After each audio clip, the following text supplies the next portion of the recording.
Hey singers, welcome back to the weekly warm-up. I'm Laura, and here on the channel, I love to share clear, fun voice education to help you improve your singing and enjoy it more.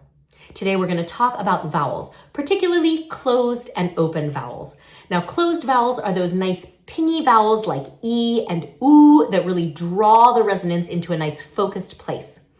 Oftentimes, when we move into their open equivalents, things like e and o, we're really challenged because we feel like we lose our handle on the sound becomes less resonant, we may even lose tuning or feel like the vibrato gets out of control.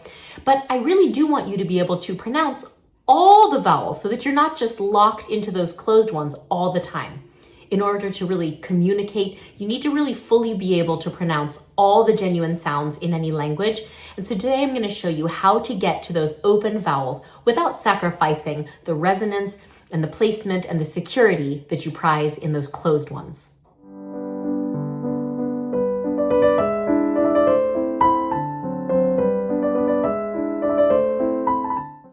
Now singers, before we start, if you are new here, I want to say a special welcome to you. I hope that you will make sure to subscribe to the channel so that we can sing together next Thursday and every Thursday. And I also want to preface this video by saying that I did do a video, one of my most popular ones, about the vowels. So you were probably taught in school that there were 5 vowels. I always say that there are in fact 6 because there's E, A, A, O, U, and then there's also the schwa, which is a very real presence, especially in English. So just know that there is a video that is going very in depth on every single vowel and the mechanics of it. I will definitely put a link as well as a card for that video.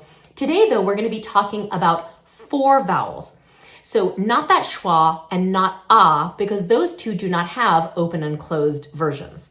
But the other 4, E, E, O, and U, do have open and closed versions, and we're going to go through them one by one. Singers, let's start with E. So E, contrary to popular belief, is not made by spreading the lips wide. It is actually made by having 3 points of contact between the tongue and the teeth. Yes, believe it. So if you have the tip of your tongue against the back of your bottom teeth, here, and then the sides of the tongue up against your top molars, E, you will have a clear E sound no matter what your lips are doing. E. So these buccinator muscles, these muscles in the cheeks that pull the lips wide for a smile, can be totally released for that E vowel. Now, in order to make that sound into its open equivalent, I, which is the sound found in the words like pin, tin, or closed and open in the word begin, what we're going to do is we're going to actually lift the palate, the roof of the mouth, upward and forward so that if the angle of the tongue is here, we're going to kind of angle the roof of the mouth this way. So, E. You can see that the middle of my tongue is coming down very slightly, but I'm not losing that contact between the tongue and the teeth. And more than anything, it feels almost like my palate is lifting up and toward the back of the nose. What this means is that I can do that I sound without letting the jaw shunt down and forward. And this is kind of the classic mistake that singers make with open I, is that they go from E to I. E. And you can imagine that if the tongue and jaw are contributing to that nice forward resonance in like a satellite dish kind of way, that as soon as you move the jaw down and forward, that resonance will fall back. So E. It's not going to give us a nice continuity of sound, and we want instead E. So let's try this singing. We're going to just do a very simple exercise on all of these closed and open pairs. So here we're going to sing E.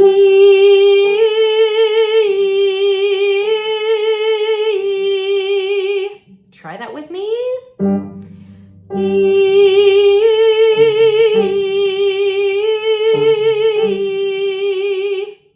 And it feels to me like those are staying really consistent with one another. So next we're going to move on to closed E and open E.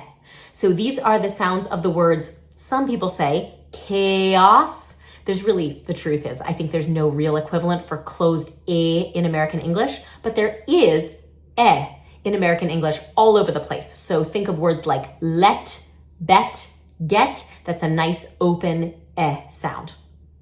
Now, in order to show you these, I actually brought this model of my teeth. This was made when I was getting some dental work done, and I actually thought it might be helpful to show you because the truth is the mechanics of how we make and are very similar to how we make that E vowel. There are those 3 points of contact. Tip of the tongue never leaves the back of the bottom teeth, but the place where the tongue contacts the top molars is different. And basically, the farther forward and more to the inside edge of the teeth that we have that point of contact, the more closed the sound will be. So when I make the sound E, I actually am contacting my tongue, and of course it's happening on both sides, to the inner edge of this tooth. And then when I go to make which would be our closed vowel, which is indicated in IPA by that lowercase e, I'm gonna feel contact more kind of toward the middle of this tooth. And then when I make which is that let, bet, get sound, le, the contact is farther out and again back. So e, Let me see if I can indicate that with my other finger. This is kind of tricky for me, but E, E, E, E.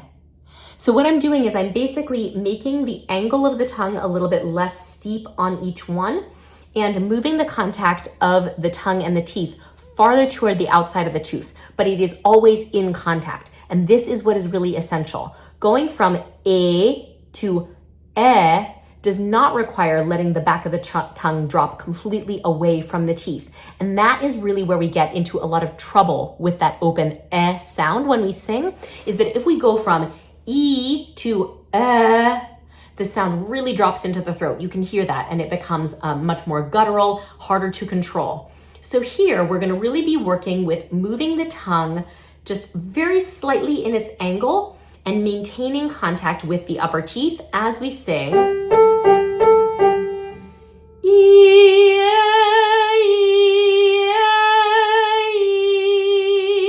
Try that with me.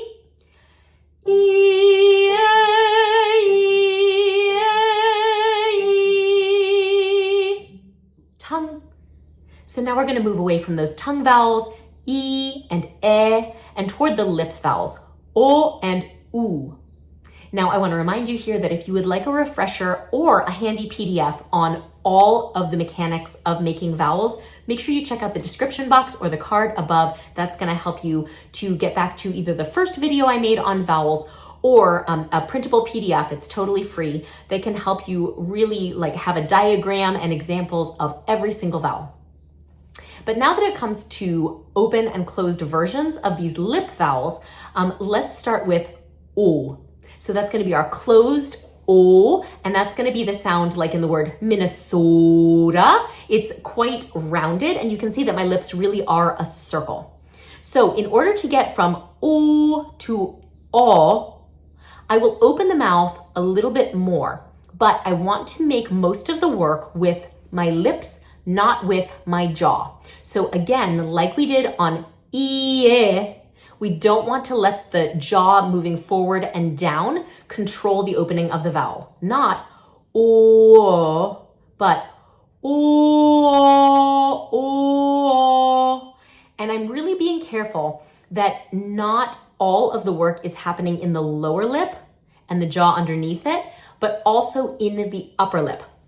Oh, oh. So I really am thinking of my lips as a circle that gets bigger all the way around. So let's try our singing exercise with it. Starting on that closed version and then opening up, it will sound like this. Oh.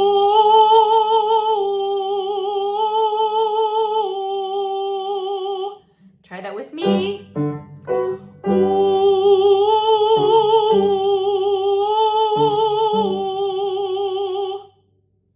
Now for oo, this is the only vowel where I will sometimes make an exception to that parking spot of keeping the tongue at the back of the bottom teeth.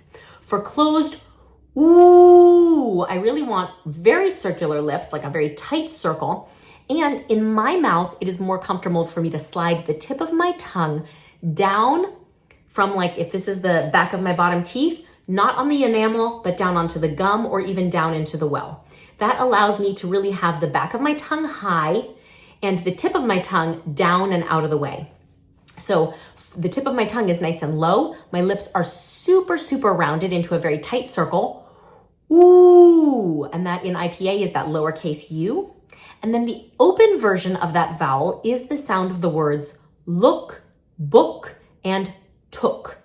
And here again, I want to really work in the upper half of the mouth rather than the bottom. Not ooh, but ooh, ooh. There's a little bit of drop in the jaw, but no movement forward. And I feel that lifting up and toward the back of the nose. Check it out from the side. Ooh, ooh. So let's try that with our singing exercise. We're going to go from ooh to oh and back. Ooh.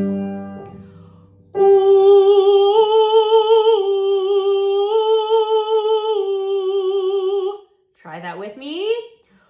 Ooh.